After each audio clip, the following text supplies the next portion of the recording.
इस संसार में ज्यादातर लोग भौतिक सुखों को ही सब कुछ मान बैठते हैं और इन्हें प्राप्त करने में अपना पूरा जीवन व्यतीत कर देते हैं। आश्चर्यजनक बात यह कि इसके बावजूद वे यह दावा नहीं कर पाते हैं कि उनका जीवन पूर्णतः सुखमय बीता। वे यह शिकायत करते मिल जाएंगे कि अपने जीवन में वे इस या उस वस्तु का सुख नहीं ले पाए जिसका उन्हें बहुत मलाल है। वस्तुतः ऐसे लोग यह सोचते हैं कि उन्हें अमुक चीज मिल जाए तो उनका जीवन धन्य हो जाए। कुछ प्रयासों के बाद अगर उन्हें वह वस्तु मिल भी जाए तो वे किसी और चीज को पाने की कामना करने लगते हैं। इस तरह वे हर समय किसी न किसी चीज की कामना करते रहते हैं और उसे पाने के लिए जीवन पर्यंत प्रयास करते रहते हैं। बहुत देर हो जाने के बाद उन्हें यह एहसास जरूर होता कि उन्होंने अपना पूरा जीवन व्यर्थ में ही गंवा दिया। हमें मनुष्य जीवन बड़े सौभाग्य से मिला है, इसीलिए नित्य कर्म करने के अलावा हमारे जीवन का एक विशेष उद्देश्य भी होना चाहिए। इस धरती पर हर चीज का कोई न कोई विशेष उद्देश्य जरूर है। जिस तरह सुई का काम सिलाई करने का है तो तलवार का काम काटने का। न सुई का काम तलवार कर सकती है और न तलवार का काम सुई। दोनों का अपना अपना उद्देश्य है। इसी तरह हम सबके जीवन का भी कोई न कोई उद्देश्य जरूर होना चाहिए और हमें हर हाल में इस उद्देश्य की पूर्ति के लिए प्रयास करना चाहिए। मनुष्य को सांसारिक मोहमाया में फंसकर नहीं रह जाना चाहिए, बल्कि उसे इससे बाहर निकलकर अपने जीवन के उद्देश्य के प्रति समर्पित भाव से साधनारत रहना चाहिए। जब तक हमें अपनी मंजिल मालूम नहीं होगी तब तक हम भटकते रहेंगे और हमारी यात्रा कभी पूरी नहीं हो पाएगी। कुछ लोग अपने जीवन का उद्देश्य खोजने और उसे प्राप्त करने के बदले भाग्य के भरोसे बैठ जाते हैं। वे यही कल्पना करते रहते हैं कि उनके भाग्य में जो होगा वह उन्हें मिलकर ही रहेगा। ऐसे लोग यह बात भूल जाते हैं कि मनुष्य कर्मयोगी है और कर्म किए बिना उसका भाग्य अधूरा है। हमारे कर्म से ही हमारा भाग्य बनता है। कर्म पर विश्वास करने वालों के कामों के परिणाम का अनुमान लगाया सकता है, लेकिन भाग्यवादियों के मामले में ऐसा नहीं होता। महाभारत में श्री कृष्ण अर्जुन से कहते भी हैं कि कर्म करते हुए और उन कर्मों को मन से परम सत्ता को अर्पण करते हुए यदि कोई पुरुषार्थ करता है तो वह इसी जीवन में मोक्ष प्राप्त कर लेता है। मनुष्य जीवन अति दुर्लभ है। इसमें जो भी करो वह आत्मा के लिए करो। हम कर रहे हैं, खूब कर रहे हैं। क्या कभी सोचा किसके लिए कर रहे हैं? क्या सब साथ जाने वाला है? हम जो कर रहे हैं वह आत्मा को मलिन करने वाला है। सबका ध्यान संसार के पदार्थों पर है, इसीलिए हर कोई कुछ करते रहना चाहता है। यह करना कभी पूरा नहीं होता और आदमी पूरा हो जाता है। मनुष्य जीवन दुर्लभ है।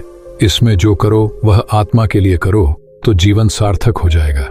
ये बात आचार्य 1008 विजय राज जी के आज्ञानुवर्ती पंडित र शांति मुनि जी ने रविवार को कही। वे श्री समर्थ जैन श्रावक संघ द्वारा जैन कॉलोनी स्थित समर्थ स्वाध्याय भवन में व्याख्यान को संबोधित कर रहे थे। उन्होंने कहा, आत्मा सबसे प्रिय होना चाहिए, लेकिन संसारी जीव को धन, बेटा बेटी और पोता पोती प्रिय रहते हैं। इनका मोह किसी से नहीं छूटता।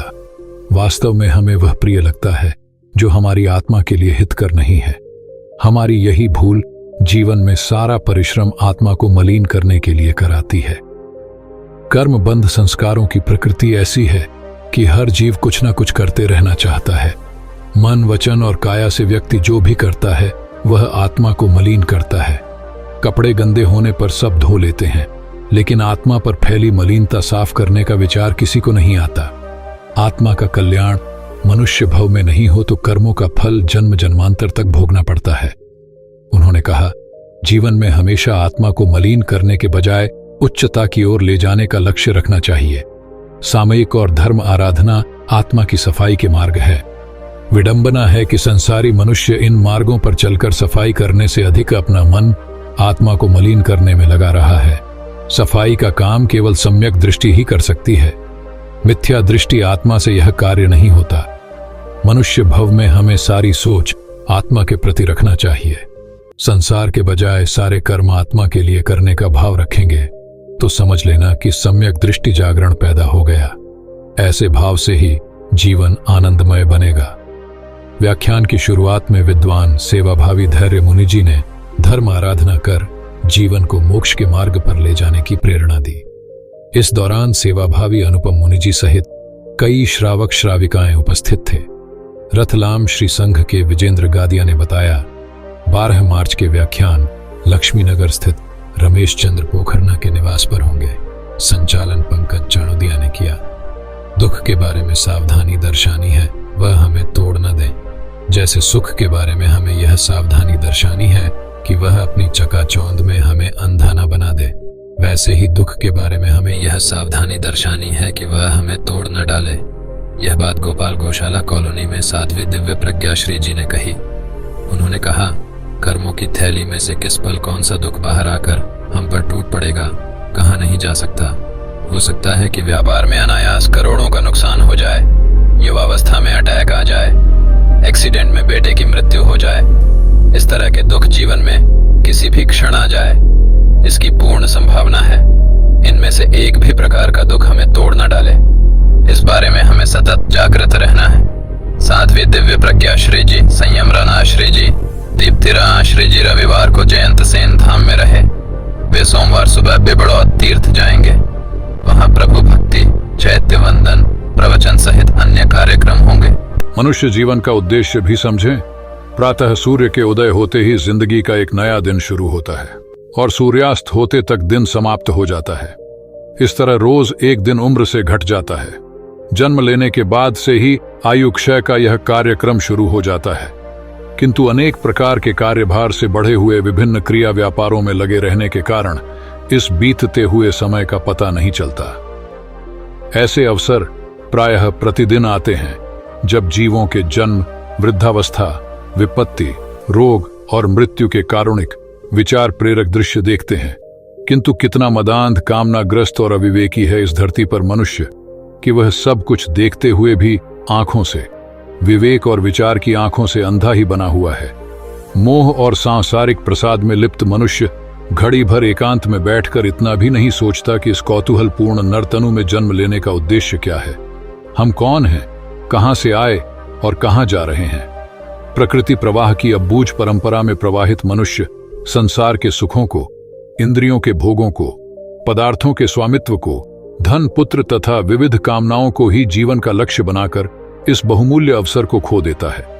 अंततः काल की घड़ी जब सामने आती है और विदा होते समय सिर पर पापों, दुष्कर्मों का भयंकर बोझ चढ़ा दिखाई देता है, तो भारी पश्चाताप, घोर संताप और आंतरिक अशांति होती है। सौदा बिक गया और फिर कीमत लगाई भी तो क्या। विशाल वैभव, अपार धन धान्य, राशि, पुत्र, कलत्रादि को कोई भी साथ नहीं देता।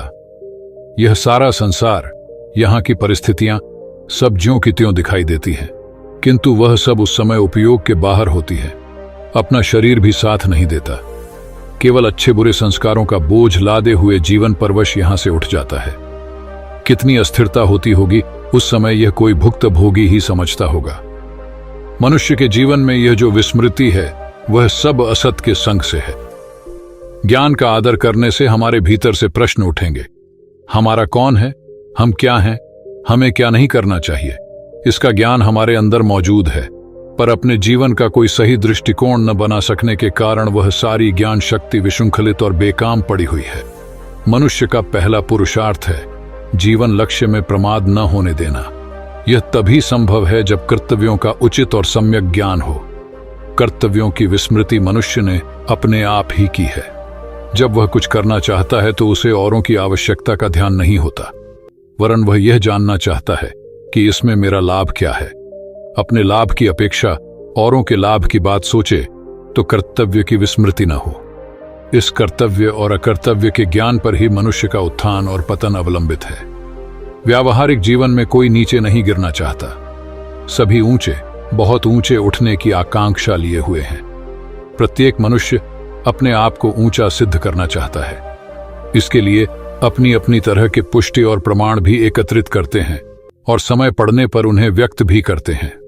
ऊंचे उठना मनुष्य का स्वाभाविक धर्म भी है, पर यदि किसी से यह पूछा जाए कि क्या उसने इस गंभीर प्रश्न पर गहराई से विचार किया है, क्या कभी उसने यह भी सोचा है कि इस आकांक्षा की पूर्ति के लिए उसने क्या योजना बनाई है, तो अधिकांश व्यक्ति इस गूढ़ प्रश्न की गहराई का भेदन भी न कर सकेंगे। बात सीधी सी है, महानता मनुष्य के अंदर छिपी हुई है और व्यक्त होने का रास्ता ढूंढती है। पर सांसारिक कामनाओं में ग्रस्त मनुष्य उस आत्म प्रेरणा को भुला देना चाहता है, ठुकराए रखना चाहता है। अपमानित आत्मा चुपचाप शरीर के भीतर सुस्त पड़ी रहती है और मनुष्य केवल विडंबनाओं के प्रपंच में ही पड़ा रह जाता है। शारीरिक दृष्टि से मनुष्य कितना ही बली हो जाए, बौद्धिक दृष्टि से वह कितना ही तर्कशील क्यों न हो, धन के जखीरे भले ही लगे हों, पर आत्मा संपदा के अभाव में वह मणिविहीन सर्प की तरह अर्ध विकसित कहा जाएगा। आत्मबल की उपलब्धि का एक सुख संसार के करोड़ों सुखों से भी बढ़कर होता है। आत्मिक संपदाओं वाले नेतृत्व करते हैं, जनमार्ग दर्शन करते हैं। निर्धन फकीर होने पर भी बड़े बड़े महलों वाले उनके पैरों में गिरकर दया की भीख मांगते हैं। इससे यह सिद्ध होता है कि मनुष्य की महानता बाह्य नहीं आंतरिक है। उसकी शक्ति गुण विकास पर छिपी है। आंतरिक श्रेष्ठता के आधार पर ही उसकी श्रेष्ठता प्रमाणित होती है। भौतिक संपदाएं तुच्छ हैं, थोड़े समय महानता या बड़प्पन जताकर नष्ट हो जाती हैं। मनुष्य शरीर जैसा अलभ्य अवसर पाकर भी यदि उसका उद्देश्य नहीं जाना गया तो क्या मनुष्य का शरीर, क्या पशु का शरीर। आत्मकल्याण की साधना जो इस जीवन में नहीं कर लेता, उसके लिए इस सुरदुर्लभ अवसर का कुछ भी उपयोग नहीं। श्रीमद् भागवत में बताया है, यह प्राप्य मानुष्यम देहम मुक्ति द्वारम पावृतम गृहेषु खगवत सक्तस्तमारूढ़च्युतम विदु। अर्थात मोक्ष के खुले द्वार रूप मनुष्य शरीर को पाकर भी जो पक्षियों की तरह अज्ञान के घेरे में कैद है, उसे लक्ष्य से निरस्त ही समझना चाहिए। थोड़ा बाहर आकर देखिए, यह संसार कितना विस्तृत है, कितना विशाल है। रात्रि के खुले आसमान के नीचे खड़े होकर थोड़ा चारों ओर दृष्टि तो दौड़ाइए, कितने ग्रह नक्षत्र बिखरे पड़े हैं, कितना बड़ा फैलाव है इस संसार का। पर इन सब बातों पर विचार करने का समय तभी मिलेगा जब भोगोन्मुख वृत्ति से चित्त हटाकर इन अपार्थिव विषयों की ओर भी थोड़ी दृष्टि जमाएंगे। कामनाएं ही हैं जो हमारी राह रोके खड़ी हैं। स्वार्थ ही है जो आत्मविकास के मार्ग पर आड़े अड़ा खड़ा है। ईर्ष्या, द्वेष, काम, क्रोध, स्विंग, भय, लोभों वाले निविड़ में भटक गए हैं हम। इसलिए इस महानता की ओर अग्रसर नहीं हो पा रहे।